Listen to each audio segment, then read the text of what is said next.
Booth.com with Russell.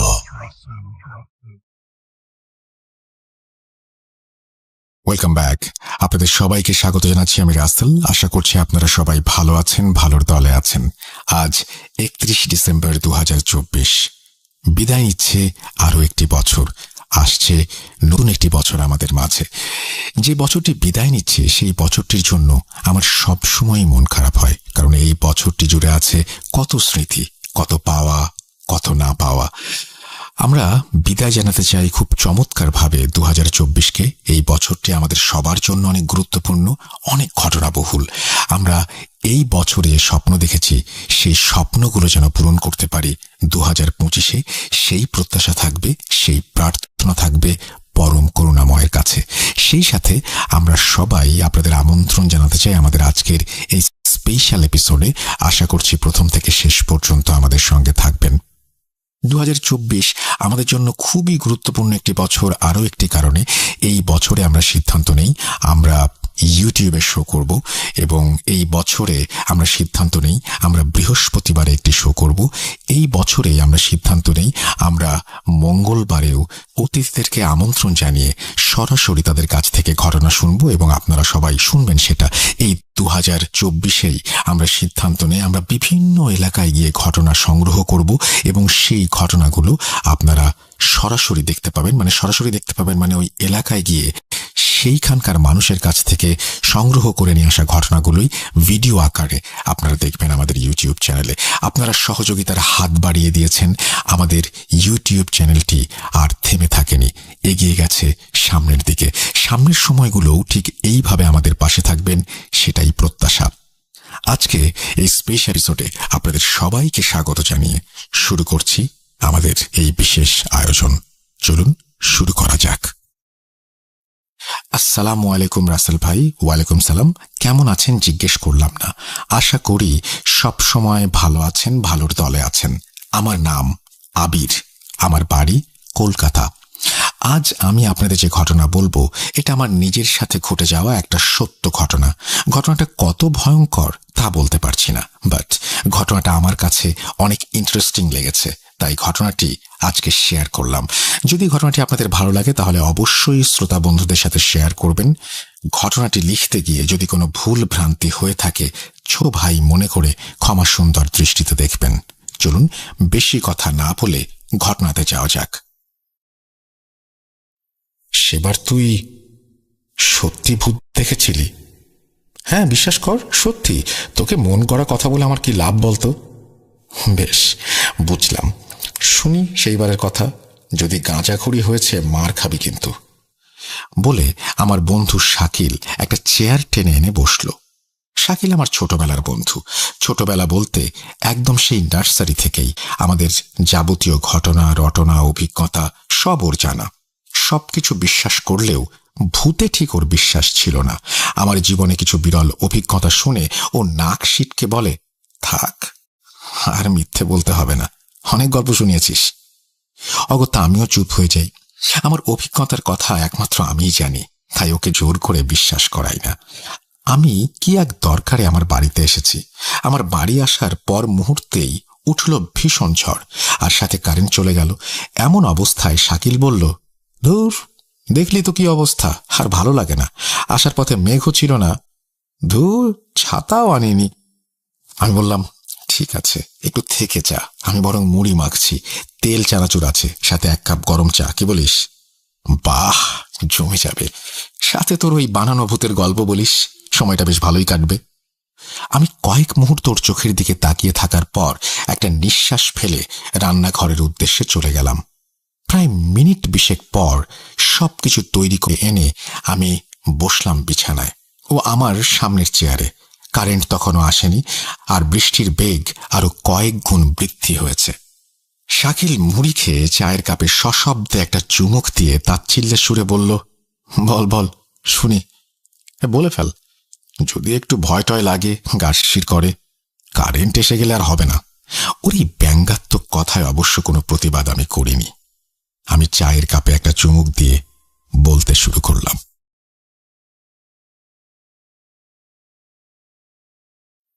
তুই তো জানিস আমার ফিল্ডে কাজ, অফিসের কাজের ঝক্কি থেকে এইসব কাজে ঝক্কি ও ঝামেলা অনেক বেশি। আর এইসব কাজের জন্য আমায় নানান জায়গায় যেতে হয়, রাত কাটাতে হয়। সেইবারও আমি গিয়েছিলাম অফিসের কাজে বর্ধমান। অবশ্য বর্ধমান যে এই প্রথম গেলাম তা না, এর আগেও গিয়েছিলাম, তবে সেবার আমি থাকিনি। কিন্তু এই 2 মাস আগে বর্ধমানে গেলাম, তখন অবশ্য আমায় এক রাত সেখানে থাকতে হয়েছিল। আর ঘটনাটা তখনকার। শাকিল হাত উঠিয়ে বলল, জানি জানি, তারপর বল, আসল গল্পটা বল। আমি বলে শুরু করলাম। সে বর্ধমান পৌঁছাতে আমার একটু দেরি হয়ে গিয়েছিল। অবশ্য এতে আমার কোনো দোষ ছিল না, ট্রেন লেট ছিল। বর্ধমান স্টেশনে যখন নামলাম তখন বাজে দুপুর 2টা। এদিকে কাজ এখনো শুরু হয়নি, খিদেও লেগেছে ভীষণ। স্টেশনে যা হোক কিছু একটা খেয়ে সোজা চলে গেলাম আমাদের ক্লায়েন্টের অফিসে। ওখানে কাজ শেষ করে উঠতে উঠতেই সন্ধ্যে 6টা বেজে যায়।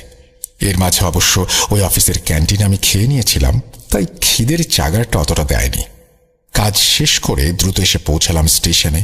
কিন্তু এতটাই খারাপ ভাগ্য ছিল আমার যে কয়েক মিনিট আগে একটা আপ ট্রেন বেরিয়ে গেছে, আর এর পরে একটা ট্রেন আছে, সেটা অবশ্য রাত 9টায়।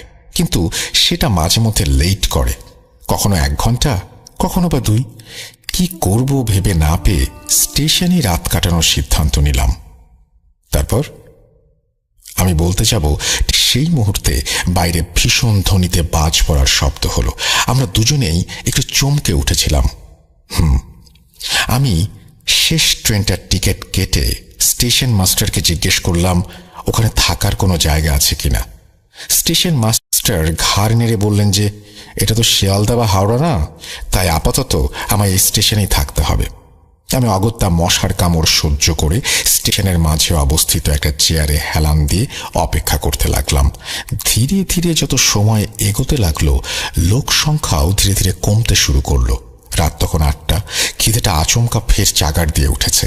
স্টেশনের আশেপাশে খাবারের দোকান আছে, তাই সেগুলো বন্ধ হয়ে যাওয়ার পূর্বে আমি চট করে গিয়ে রাতের জন্য রুটি আর তরকারি নিয়ে এলাম, আর একটা বিস্কিটের প্যাকেট। ভেবেছিলাম ট্রেনে উঠে খাবো। রাত 9টা বাজলো। ট্রেন আসার কোনো সংবাদ শোনা গেল না। এদিকে আমি একাকী স্টেশনে বসে প্রহর গুনতে লাগলাম। 10টা বাজলো, কিন্তু তখনও ট্রেন আসার কোনো সংবাদ পেলাম না। অতঃপর বাধ্য হয়ে আমি স্টেশন মাস্টারের ঘরের দিকে অগ্রসর হলাম। গিয়ে দেখি উনি একটা লম্বা বেঞ্চে চাদর পেতে শোয়ার তোড়জোড় করছেন। আমি গিয়ে ওনাকে ট্রেনের ব্যাপারে জিজ্ঞেস করতে উনি যা বললেন তাতে আমার সারা শরীর কয়েক সেকেন্ডের জন্য অবশ হয়ে গিয়েছিল। এই আপলাইনের ওভারহেড তার ছিঁড়ে গেছে, সেটা মেরামত করে ফের ট্রেন চালাতে হবে, কিন্তু সেটা কখন হবে তার কোনো ঠিক নেই। এই রাতে আমি পড়লাম বিরাট ঝামেলায়। কোথায় হোটেল, কোথায় রাত কাটাবো, সেই চিন্তাই বারবার মনের মধ্যে বাসা বাঁধতে লাগলো। স্টেশন থেকে বেরিয়ে একটু এগিয়ে গিয়ে দেখলাম সব দোকান বন্ধ। একটা খাবারের দোকান তার ঝাঁপ ফেলছে। আমি দৌড়ে গেলাম তার দিকে। কাছে গিয়ে জিজ্ঞেস করলাম, দাদা এখানে থাকার কোনো হোটেল পাওয়া যাবে? 1 রাত থাকার। লোকটি পানের পিক রাস্তায় ফেলে বলল, হ্যাঁ পাওয়া যাবে না কেন, স্টেশনের ধারে যেটা আছে ওটা অনেকদিন আগেই বন্ধ হয়ে গেছে। এখান থেকে 2 কিলোমিটার পরে আপনি হোটেল পেয়ে যাবেন। রাত 11টা। আমি ঠিক কি করব কিছুতেই বুঝে উঠতে পারছিলাম না। স্টেশনে থাকবো নাকি 2 কিলোমিটার হেঁটে যাব এই রাতে? চোরের উপদ্রব কেমন তাও তো জানি না। সত্যি বলতে একটু একটু ভয় করতে লাগলো আমার। স্টেশন ধীরে ধীরে জনমানব শূন্য হয়ে এলো। একটা গোটা স্টেশনে আমি ছাড়া আর কেউ নেই, কেউ না। অগত্যা উপায়ন্তর না পেয়ে আমি ওই বেঞ্চেই আমার ব্যাগকে বালিশের মতন করে মাথার দিকে রেখে একটা পাতলা চাদর গায়ে টেনে শুয়ে পড়লাম। রাত তখন ঠিক কটা হবে জানি না, হঠাৎ কাশির শব্দে ঘুমটা ভেঙে গেল। ঘুম জড়ানো চোখের সামনের দিকে তাকাতেই দেখি একজন বয়স্ক লোক, গায়ে চাদর জড়ানো, বসে আছেন। চোখ কচলে একবার তার দিকে তাকিয়ে দেখে নিলাম। স্টেশনের বেশ কিছু আলো নিভিয়ে দেয়া হয়েছে, 2-1টা জ্বলছে, তারও জ্যোতি খুব একটা জোরালো নয়। এমন আবছা আলো ও অন্ধকারে কেমন একটা গা ছমছমে পরিবেশের সৃষ্টি হয়েছিল এই স্টেশনে। আমি উঠে বসতেই আমার সামনে কিছুটা দূরে মাটিতে বসা লোকটিও নড়ে চড়ে উঠল। আমি ভ্রু কুঞ্চিত করে তাকালাম তার দিকে। সঙ্গে বিশেষ কিছু ছিল না ওর। একটা একটা ছোট্ট নোংরা কাপড়ের ব্যাগ ছাড়া মাটিতে একটা খবরের কাগজ পেতে বলেছে। আমি হাত ঘড়ির দিকে তাকিয়ে দেখে নেই রাত প্রায় 1টা ছুঁই ছুঁই। একটা বড় হাই তুলে উঠে বসলাম বেঞ্চে। ট্রেন তখনও আসেনি। সামনে বসা লোকটির প্রতি দৃষ্টি যেতেই কেন জানি না বারবার সন্দেহ হতে লাগলো। আমার সাথে অনেকগুলো টাকা ছিল, আর ভয় ছিল সেই টাকাগুলোর জন্যই। আমি মিনিট খানেক সন্দিহান চোখে তাকিয়ে রইলাম তার দিকে। আচমকাই সামনে বসা লোকটি খুক খুক করে কেশে ভাঙা ভাঙা অদ্ভুত গলায় বলল, বাবু কি কলকাতায় থাকেন নাকি? আমার সন্দেহ যেন ধীরে ধীরে বাড়তে শুরু করলো। আমি ব্যাগটা ভালো করে কোলের কাছে আঁকড়ে ধরে বললাম, হ্যাঁ।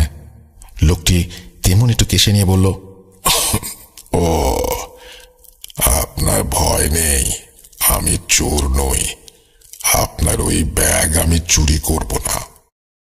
লোকটির এই কথা শুনে আমি চমকে উঠলাম।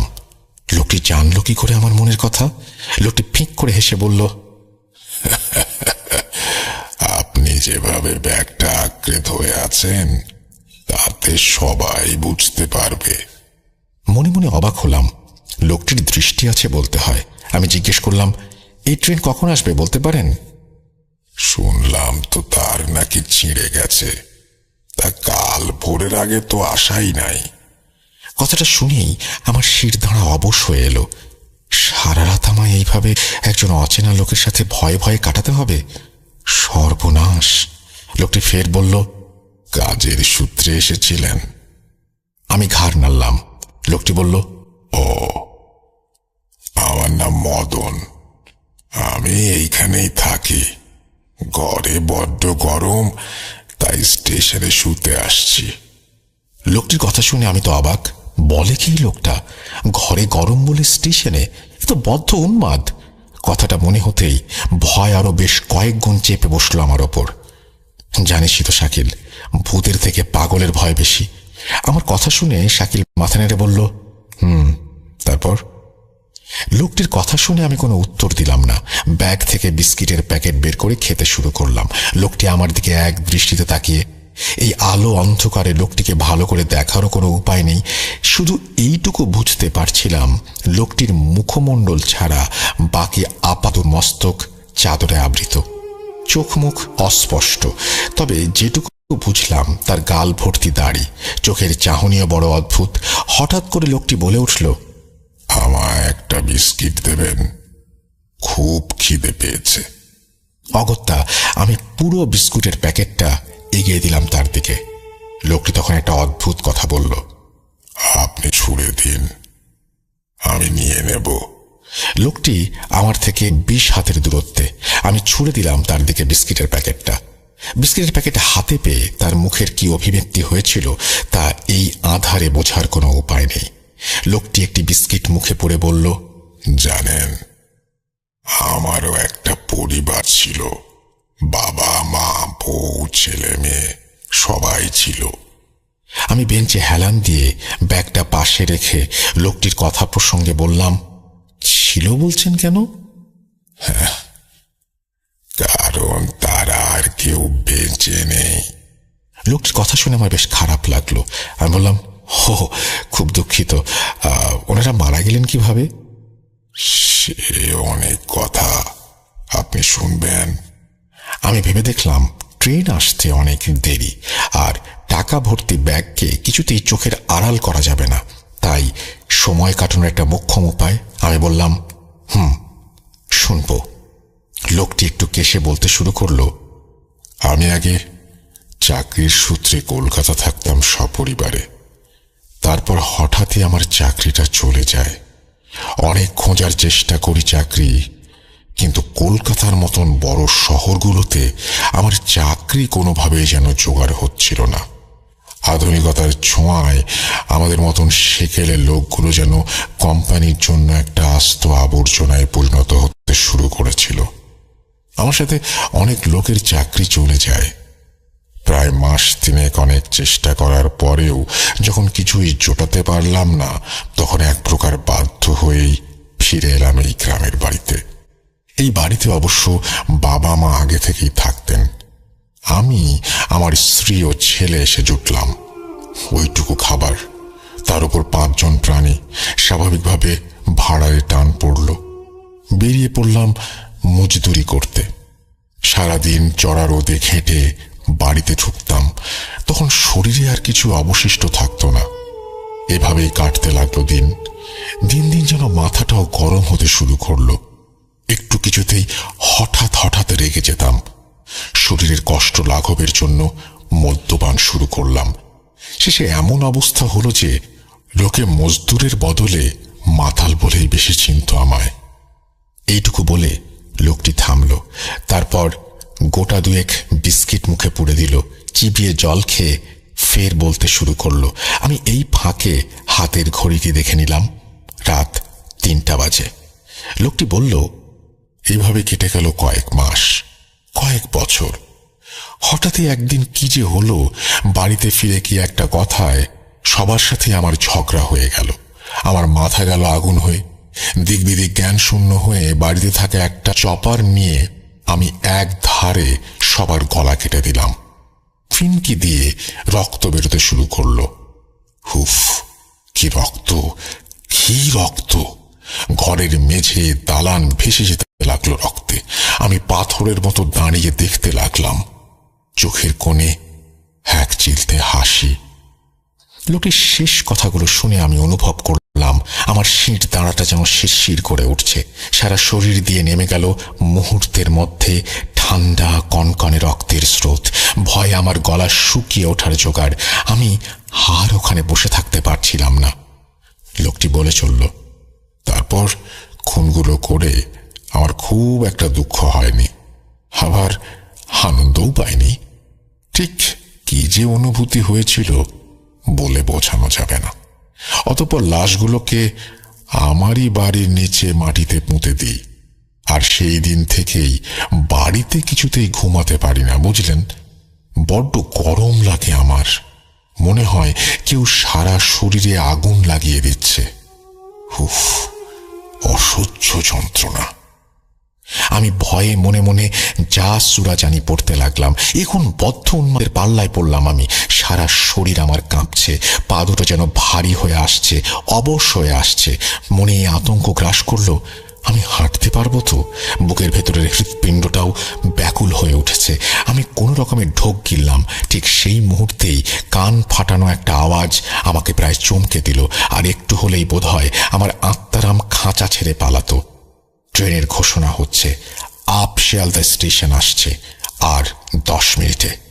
বুকের মধ্যে যেন হঠাৎ করে জীবনী শক্তি খুঁজে পেলাম আমি। আমি বেঞ্চ ছেড়ে উঠতে যেতেই লোকটি বলল, জানেন, এই কষ্ট আর সহ্য করতে পারি না। তাই একদিন আমি বাড়ির ওই সিলিংয়ে গামছা বেঁধে ঝুলে পড়লাম। খুব কষ্ট হয়েছিল প্রথমে, একটু কাঁপুনি এসেছিল, কিন্তু বিশ্বাস করুন কয়েক সেকেন্ড পরেই এক অপার শান্তি, এক শান্তি এসে জড়িয়ে নিল আমায়। আমার মুখ ততক্ষণে হাঁ হয়ে গিয়েছে। আমার ব্যাগটা হাত থেকে সশব্দে খসে পড়ে গেছে। আমি হাঁ করে তাকিয়ে আছি সেই আপাদ মস্তক ঢাকা ছায়ার দিকে। লোকটি কি মজা করছে?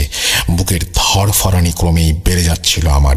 নিঃশ্বাস নিতেও যেন কষ্ট হচ্ছিল। তারপর হঠাৎ করেই মাথা ঘুরে পড়ে গেলাম মাটিতে। তারপরের ঘটনা কিছুতেই মনে নেই। জ্ঞান যখন ফিরল তখন আমি রেলের পুলিশের অফিসে শুয়ে। একজন লোক আমার মুখে জল ছিটিয়ে দিচ্ছে। জ্ঞান ফিরতেই ধর মরিয়ে উঠে বসলাম। পাশে বসা লোকটিকে চিনতে অসুবিধা হলো না আমার। এই যে সেই স্টেশন মাস্টার। আমার জ্ঞান ফিরে আসতে দেখে উনি বললেন, যাক, এই যাত্রায় বেঁচে গেছেন। ওনার কথা শুনে আমি স্তম্ভিত হয়ে যাই। তার মানে আবার কি? ঘুমের ঘোরে আপনি তো মশাই ট্রেন লাইন ধরে হাঁটছিলেন, আর সেই সময় আপ লাইনে ট্রেন আসছিল। ভাগ্যিস আমি আগে ভাগে দেখতে পেয়েছিলাম, নইলে। কথা নেই আমার মুখে।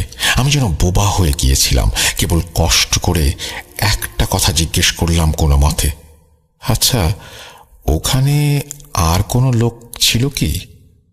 লোক কই?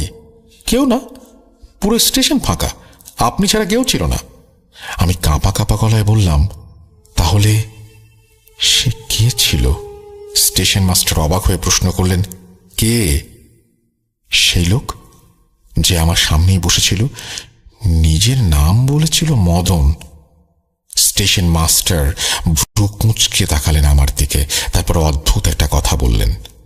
আপনার কি মাথায় প্রবলেম আছে? কি সব আবল তাবল বকছেন?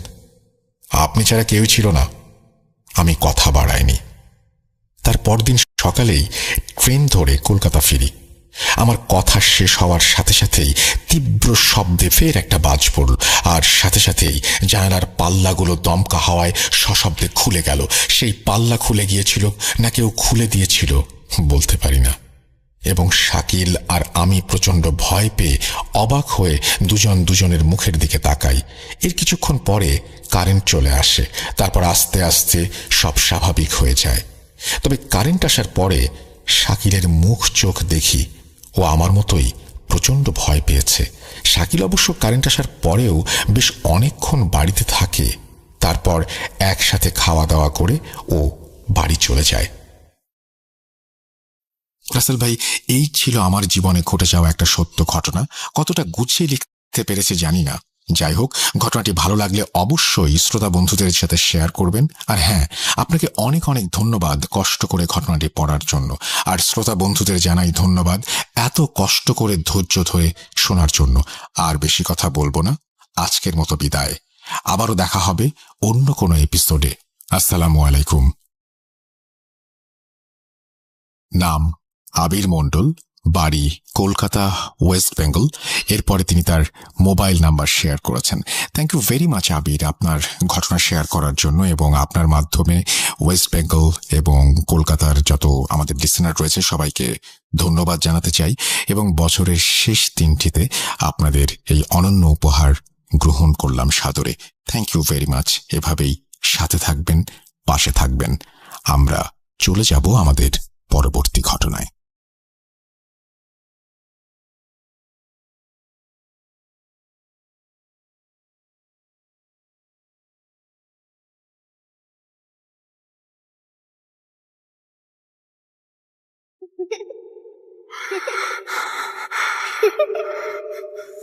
লুকোচুরি খেলবে?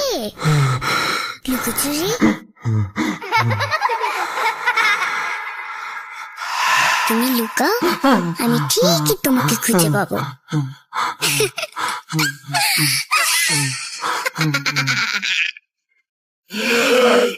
Bhoot.com with Russell.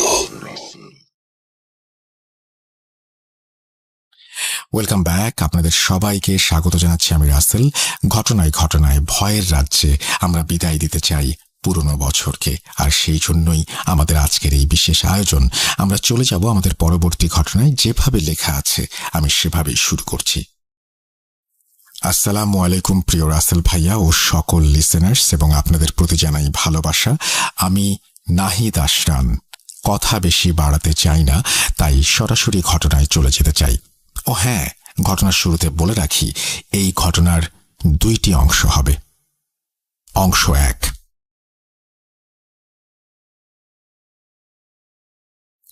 আমাদের গ্রামের বাসা ঝিনাইদহ জেলার শৈলকুপা পৌরসভার কাজীপাড়া গ্রামে।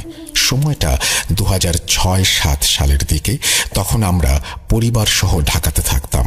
হঠাৎ আমাদের গ্রামের বাসা থেকে খবর আসে আমার চাচাতো ভাই অনেক অসুস্থ। তখন আমি অনেক ছোট, তাই অসুস্থ শুনে খারাপ লেগেছিল ঠিকই, কিন্তু বাবার ছুটি না থাকায় আমরা কেউ গ্রামে যেতে পারিনি।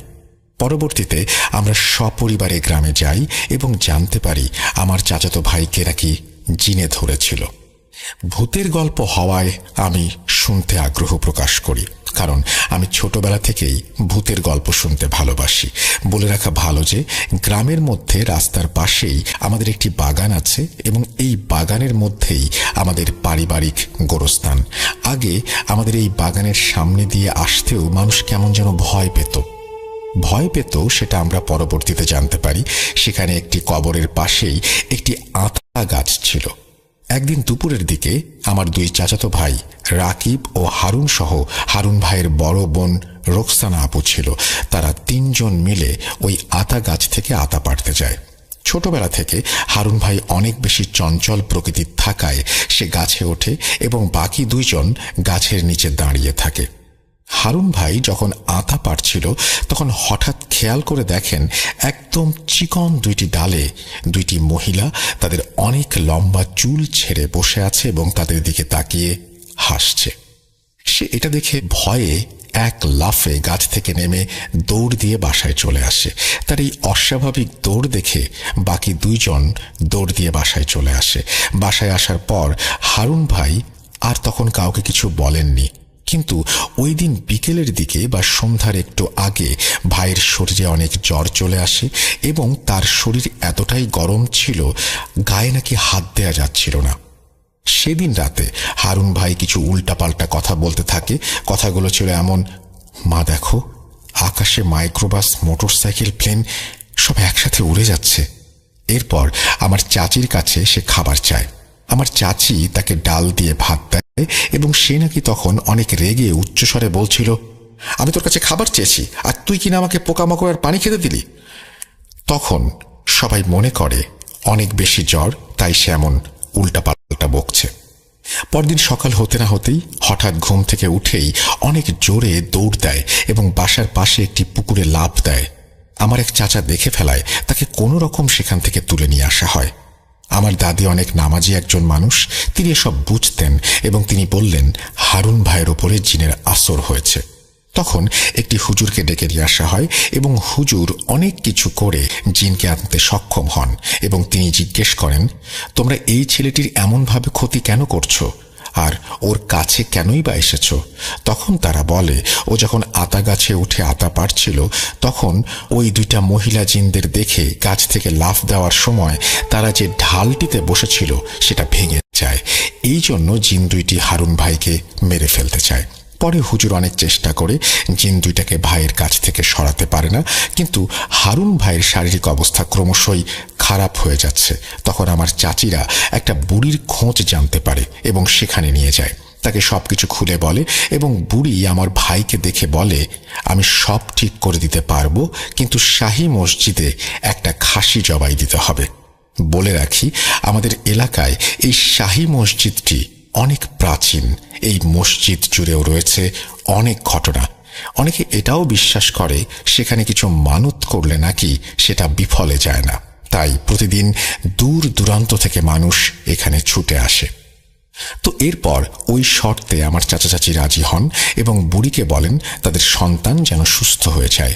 বুড়ি বিভিন্ন চেষ্টা চালিয়ে আমার ভাইকে ঠিক করে এবং জিন দুইটি যেন তাদের কাছে কখনো না আসতে পারে সেই ব্যবস্থা করে।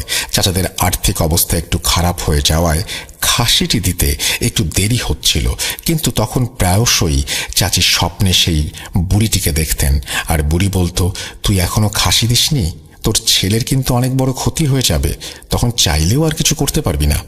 এভাবে দুইবার স্বপ্নে আসার পর তারা খাসিটি নিয়ম অনুযায়ী জবাই দেয় এবং আলহামদুলিল্লাহ তারপর থেকে আর কোনো সমস্যা ওই ভাইয়ের সাথে ঘটেনি। অংশ 2। এবার আসি দ্বিতীয় ঘটনায়। আমার বয়স তখন 17 বছর। কালের পরিবর্তনে আমরা তখন গ্রামের বাসায় চলে আসি। আমাদের দাদার বাগানে অনেক গাছগাছালি আছে। তো আমাদের দাদা হঠাৎ একদিন সিদ্ধান্ত নেয় সেই আতা গাছটি কেটে বিক্রি করে ফেলবে এবং এই সিদ্ধান্ত সে একাই নেয়। পরে আমরা যখন সবাই জানতে পারি এবং আমরা তখন সবাই তাকে সেই গাছটি কাটতে বারণ করি, কিন্তু কে শোনে কার কথা। অবশেষে দাদা সবার কথা অমান্য করে গাছটি কেটে বিক্রি করে দেয়। কিছুদিন যাবৎ সবকিছু ঠিকঠাক ছিল।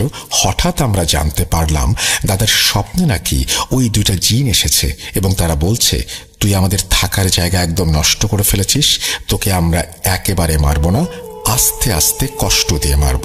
তার কিছুদিন পরই একদিন হালকা বৃষ্টি হয়, যাকে আমরা ছিটে ফোটা বৃষ্টি বলে থাকি। সেদিন দাদা আনুমানিক রাত 11টার দিকে হেঁটে হেঁটে বাজারে যাচ্ছিলেন। আমাদের গ্রামের মসজিদের সামনে যখন তিনি আসেন তখন লক্ষ্য করেন মসজিদের মধ্যে কয়েকজন পর্দাশীল নারী হেঁটে বেড়াচ্ছে এবং তার দিকে তাকিয়ে আছে। সেই ব্যাপারটা তিনি স্বাভাবিকভাবে নিয়েই আবার হাঁটতে থাকেন।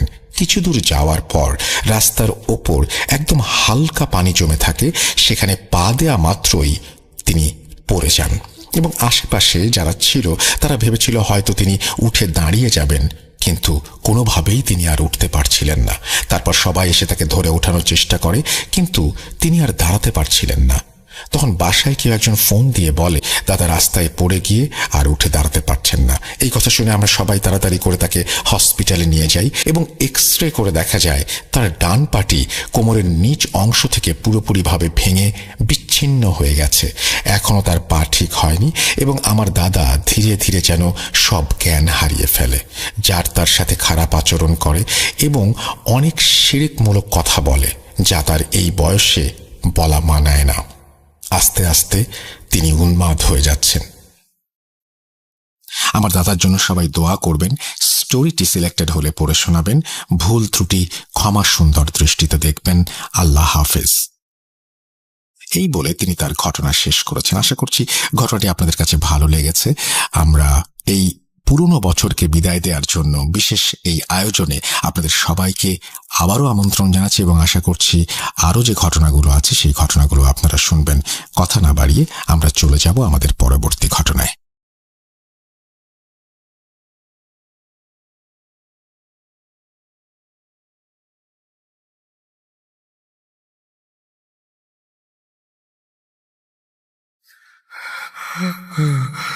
কেন কেন তুমি আসো? আমি শুধু তোমার সাথেই থাকতে চাই। কিভাবে সম্ভব? মৃতদের এই পৃথিবীতে থাকতে নেই। তুমি তুমি চলে যাও, চলে যাও, প্লিজ চলে যাও। সবটাই কি ইলুশন, নাকি অন্য জগতের কেউ কখনো হাজির হয়ে যায় চোখের পলকে? Bhoot.com with Russell. Welcome back. আপনাদের সবাইকে স্বাগত জানাচ্ছি আমি রাসেল। আশা করছি আপনারা সবাই ভালো আছেন, ভালোর তলে আছেন। কোনো কথা না বাড়িয়ে আমি সরাসরি চলে যাচ্ছি ঘটনায়। আশা করছি এই ঘটনাটি আপনাদের ভালো লাগবে। যেভাবে লেখা আছে আমি সেভাবেই পড়ে শোনাচ্ছি। আসসালামু আলাইকুম রাসেল ভাই, আশা করি ভালো আছেন আর সকল শ্রোতারাও ভালো আছেন। আমি ভূত এফএমের অনেক বড় একজন ফ্যান। রিসেন্টলি জানতে পারলাম Bhoot.com এর বিষয়ে। আমার বাড়ি ময়মনসিংহের শেরপুর জেলার কোনো একটি উপজেলায়। ঘটনাটি ঘটে 2016 সালে আমার মামাতো ভাইয়ের বন্ধুর সাথে। এখানে ছদ্মনাম ব্যবহার করা হয়েছে। আমার ভাই যেভাবে আমাকে ঘটনাটি বলেছেন আমিও সেইভাবেই বলছি। আমরা ছিলাম দুই বন্ধু, দুইজনেই ইন্টারমিডিয়েট পরীক্ষা দিয়ে আনন্দের সময় কাটাচ্ছিলাম। আমার বন্ধু রাজীবের পাশের এলাকার একটি মেয়ের সাথে তার সম্পর্ক ছিল। একদিন রাতে আকাশটা ছিল খুব অন্ধকার। আমার বন্ধু রাজীব ঠিক করলো যে আজকে সে তার সেই প্রিয় মানুষটির সঙ্গে দেখা করতে যাবে। যেই ভাবা সেই কাজ, সাথে সাথেই সে তার প্রিয় মানুষ সাথীর সাথে কথা বলল দেখা করার জন্য। তাদের দেখা করার জায়গাটা সাথীদের বাড়ির পেছনের ছোট একটি বাঁশঝাড়ের ভেতরে। বাঁশঝাড়ের পাশেই একটি কলা বাগান, আর তারপরেই গ্রামের বুক চিরে বয়ে গেছে পুরনো একটি খাল। একটু পরেই দুই বন্ধু মিলে রওনা দেয়। চারদিকে খুটখুটে অন্ধকার, হালকা ঠান্ডা বাতাস বইছে। আকাশটা সম্পূর্ণ কালো। আমরা দুজনে দুইটি সিগারেট জ্বালিয়ে হাঁটতে থাকি। প্রায় 20 মিনিটের রাস্তা যেতে হবে। গ্রামের রাস্তা হওয়াতে একদম জনমানবহীন, গা ছমছমে অবস্থা। সাথীদের বাড়ির কাছে এলে রাজীব বলে, তুই কলাবাগানেই থাক, আমি দেখা করে আসি। রাজীব চলে যায়। তখন ঠিক 11টা বাজে। তাকে বললাম 20 মিনিটের মধ্যেই চলে আসতে। রাজীব আমার কাছে তার মানিব্যাগটি রেখে তার সাথে থাকা ছোট টর্চ লাইটটি নিয়ে চলে যায়।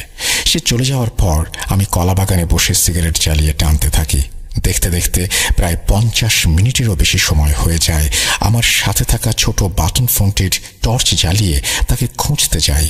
গিয়ে যা দেখি তা দেখার জন্য আমি মোটেও প্রস্তুত ছিলাম না। রাজীব নিচে পড়ে আছে। দৌড়ে তাকে জড়িয়ে ধরলাম। সে জ্ঞান হারিয়ে পড়ে আছে, কোনো কথাই বলছে না। অনেক কষ্টে তার জ্ঞান ফিরল। কি করব বুঝতে পারছিলাম না। যেদিকে চোখ যায় সেদিকেই শুধু কালো ধুধু অন্ধকার। কারো সাহায্য পাবার আশাও ছিল না। অনেক কষ্টে তাকে ধরে কোনোভাবে বাসায় নিয়ে আসি। পরদিন তার জ্ঞান হারানোর সেই কাহিনী শুনে আমার শরীরও হিম হয়ে আসে। তার কথাটি ছিল এমন, আমি যখন বাঁশঝাড়ের ভেতরে গেলাম, এই দেখি সাথী দাঁড়িয়ে আছে। দেখে খুব খুশি হলাম। কাছে যেতেই বুঝতে পারলাম পাশ থেকেই কেমন একটা ভ্যাপসা গন্ধ আসছে। সাথীকে বললাম, চলো একটু ওইদিকে যাই। ঠিক তখনই সাথী আমার দিকে তাকালো। কালো আঁধারের মাঝে তার চোখ দুটো বেশ অন্যরকম লাগছিল। আমি সাথে সাথে তার দিকে ছোট টর্চে ধরতেই দেখি সাথী নয়, এই যে একটা অবয়ব। মুখটা অস্পষ্ট, চোখ দুটি মনে হচ্ছিল জল জল করছে। গন্ধটা হঠাৎ খুব বেড়ে যায়, মনে হচ্ছিল যেন পেট ফেটে মারাই যাব। তখনও নিজেকে শক্ত রেখে দাঁড়িয়েছিলাম। চারিদিকে পিনপত্তর নীরবতা। তার মধ্যে হঠাৎ করেই টর্চটা বন্ধ হয়ে গেল। সব অন্ধকার। চোখের সামনে শুধু জল করা এক জোড়া চোখ। যখনই দৌড়াতে যাই তখনই বুঝতে পারি আমার পা দুটো কেউ টেনে ধরেছে। জোর গলায় তোকে ডাক দিতে গিয়েও গলা থেকে কোনো শব্দ বের হচ্ছিল না। কেউ যেন বুকের ওপরে বসলো, মনে হলো যেন পুরো একটি পাহাড় আমার বুকের ওপরে চাপিয়ে দিয়েছে কেউ। শ্বাস নিতে পারছিলাম না। অন্যদিকে দুর্গন্ধ খুব জোরালো হয়ে গেল। এই অবয়বটা লোমশ হাতে আমার গলা চেপে ধরলো। তার মুখের লালাগুলো আমার মুখে ছিটকে পড়ছে। ভেবেছিলাম এটাই হয়তো আমার জীবনের শেষ দিন। মনে মনে আয়তাল কুরসি পড়ছি। ঠিক কতক্ষণ দোয়া করেছি মনে নেই। এই বলে রাজীব তার ঘটনা শেষ করল। সেদিনের মতো তাকে বাড়িতে রেখে আমি বাড়িতে চলে যাই। তার 1 মাস পরে ঢাকায় চলে যাই। সবকিছু ঠিকঠাক চলছিল, কিন্তু হঠাৎ একদিন সন্ধ্যেবেলায় রাজীবের বাবার ফোন আসে। তিনি যা বললেন তা শোনার জন্য আমি মোটেও প্রস্তুত ছিলাম না। ওনার কথা শুনে স্তব্ধ হয়ে গেলাম। তিনি ঠান্ডা কাঁদো কাঁদো গলায় বললেন, রাজীব আর নেই বাবা। শুনেই আকাশটা যেন হঠাৎ করেই মাথার উপরে ভেঙে পড়ল। হৃদয়টা দুমড়ে মুচড়ে গেল। ছোটবেলা থেকেই দুজনে একসাথে বড় হয়েছি। কখনো ভাবিনি এভাবে আমাদের পথ চলা শেষ হবে। জিজ্ঞেস করলাম, কি হয়েছে তার সাথে? ফোন কেটে গেল। পাথর হয়ে বসে রইলাম। কিছু ভেবে উঠতে পারছিলাম না। কোনোভাবে নিজেকে সামলে নিয়ে অফিসের বসকে বলে ছুটি নিয়ে সাথে সাথেই ঢাকা মহাখালী বাস টার্মিনাল থেকে শেরপুরের বাসে উঠি। যেতে যেতে রাতের আঁধার কেটে ভোর হয়ে আসে। রাজীবদের বাসায় গেলাম। দুপুরে পুলিশের থেকে লাশ এনে বাড়ির উঠোনে রাজীবের লাশ রাখা হয়েছে। আমি কাছে গেলাম। তার মুখটা দেখে নিজেকে সামলাতে পারছিলাম না। কেঁদে ফেললাম। মনে হচ্ছে তার গাল দুটি কেউ পুড়িয়ে দিয়েছে। পরদিন বিকেলে তাকে মাটি দেয়া হয়। পরে তার ছোট ভাইয়ের কাছে শুনতে পারি তার মৃত্যুর রহস্য। তার ভাই যেভাবে বলে, সেদিন রাতে ভাইয়াকে খাবারের জন্য ডাকতে গিয়ে দেখি ভাইয়া ঘরে নেই। একটু পর আবারও যাই, কিন্তু তার কোনো খোঁজ নেই। রাত কেটে যায়। সকালে তার ঘরের দরজায় গিয়ে দেখি তখনও রাতের মতোই তালা দেওয়া। তখন ভাইয়ার প্রতি খুব রাগ হয়। আব্বুকে গিয়ে বলি। আব্বু ভাইয়াকে ফোন দেয়, কিন্তু তার মোবাইল বন্ধ পাচ্ছিল। তারপর সারা গ্রামে তাকে খোঁজা হয়। আত্মীয় স্বজনের বাড়িতেও ফোন দেওয়া হয়, কিন্তু কোথাও তার খোঁজ মেলে না। ততক্ষণে সারা গ্রামের মানুষ জেনে গিয়েছে। সব আত্মীয় স্বজনের বাড়িতে খোঁজ নেওয়া হচ্ছে। দেখতে দেখতে দুপুর গড়িয়ে বিকেল হয়ে গেল। তখন যেন অবস্থাটা আতঙ্কে রূপ নেয়। সন্ধ্যার আমার একটু আগে পশ্চিম দিক থেকে কেউ দৌড়িয়ে বাড়ির দিকে আসতে থাকে। কাছে আসার পর বুঝলাম সেটা পাশের এলাকার একজন ছেলে। তিনি বাড়ি এসেই বাবার সামনে গিয়ে হাঁপাতে হাঁপাতে বলতে লাগলেন, রাজীবের লাশ পশ্চিমের খালের কাদায় পাওয়া গেছে। একটু দম নিয়েই আবার বললেন, মনে হচ্ছে সারা শরীরে আগুনের ছ্যাঁকা দেওয়া। আপনারা তাড়াতাড়ি আসেন। আমরা সবাই ছুটে গেলাম। গিয়ে দেখি অনেক মানুষ। আমরা যেতেই সবাই সরে গিয়ে রাস্তা করে দিল। চোখের সামনে কাদা মাখানো ভাইয়ের লাশ। মনে হচ্ছিল তার চোখ দুটো যেন বড় হয়ে বেরিয়ে আসবে। শরীরটা ফুলে গেছে। এই বলে রাজীবের ভাই কেঁদে উঠল। আমি নিজের চোখের জল আটকে রাখতে পারিনি। তারপর অন্য এক সমস্যা। পুলিশের পোস্টমর্টম রিপোর্টে তাকে খুন করা হয়েছে এমন কোনো তথ্য পাওয়া যায়নি। আর তার শরীরে কেন পোড়া ছাপ বা সেগুলো পোড়া ছাপ কিনা তাও বোঝা যায়নি। সেদিন রাতে রাজীবের সাথে কি হয়েছিল সেটা শুধু ওপরওয়ালাই ভালো জানেন। কিছুদিনের মধ্যে রাজীবের বাবা একটি কবিরাজের সাথে কথা বলে জানতে পারে তার উপরে কালো জাদু করা হয়েছিল। কবিরাজ আরও বলে কোনো একটি মেয়ের কবর থেকে শরীরের হাড় দ্বারা তাকে কালো জাদু করা হয়েছে। তারপর সেই কবিরাজ কালো জাদু করেছিল তার সাথেও কথা বলে এবং সত্য জানা যায়। এখানে ইন্টারেস্টিং ব্যাপার হলো রাজীবের লাশ সাথীদের বাড়ির পাশের খালেই পাওয়া যায়। আর রাজীবের সাথে কি হয়েছিল সেটা দেখার জন্য কবিরাজ রাজীবের কবরের মাটি ব্যবহার করেছিল। এই ছিল আমার সংগ্রহিত সম্পূর্ণ সত্য ঘটনা। ভালো লাগলে অবশ্যই ভূত.com আপনি পড়ে শোনাবেন। গুছিয়ে লেখার চেষ্টা করেছি, ঘটনাটি সিলেক্টেড হলে অবশ্যই আমাকে জানাবেন। মোহাম্মদ শামীম, শেরপুর, ময়মনসিংহ থেকে এই ঘটনাটি লিখেছেন। আমি প্রথম থেকে এই ঘটনার শেষ পর্যন্ত আমি খুবই অপেক্ষা করছিলাম এটা জানার জন্য যে এটি কোনো হত্যাকাণ্ড কিনা। কারণ প্রথম ঘটনাতেও আমার মনে হয়েছিল যে কেউ তাকে হয়তো মেরেছে, বাঁশবাগানে ফেলে রেখেছে। পরবর্তীতে আমার মনে হয়েছিল যে খালের পানিতে হয়তো কেউ তাকে মেরেই ফেলে রেখেছে। কিন্তু পোস্টমর্টম রিপোর্ট সাধারণত হওয়ার পরে এটার সন্দেহের অবকাশ থাকে না। আপনারা বলছেন মুখে পোড়া দাগ, সেগুলো আসলে পানিতে থাকার কারণে কিনা বা অন্য কোনোভাবে এসছে কিনা। নিশ্চয়ই পোস্টমর্টমের রিপোর্টটা যদি আরেকটু ডিটেইলে আমাদের জানাতে পারতেন তাহলে হয়তো জিনিসগুলো আরও পরিষ্কার হয়ে যেত। যাই হোক, আমরা বছরের শেষ সময় শুরু করছি। এখন এত এই সমস্ত বিষয়ে চিন্তা না করে, ভয় যে পাচ্ছি এটাই বড় কথা। আমরা চলে যাব আমাদের পরবর্তী ঘটনায়।